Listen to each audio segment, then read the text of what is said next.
Welcome back. If you recently made a transaction on the Carbon app that failed while your account was debited, here is how to dispute it and get your money resolved step by step.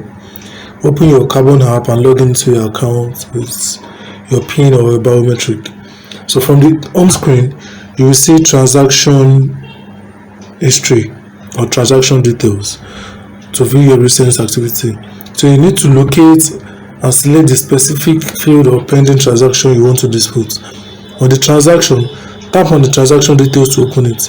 Then look for and select report an issue, or you can also see need help with this transaction. Select the reason for your dispute, such as maybe debited but pending failed, and attach a screenshot of your debit alert or receipt if prompted. Submit your ticket. Alternatively, you can copy the transaction reference number and send it directly to Carbon support through their in-app chat or by emailing their customer service. So most failed transactions or most transfers and bill payments automatically reverse within 24 to 72 hours. If your funds aren't back after that window, follow up using your support ticket reference number. Thank you for watching and have a great day.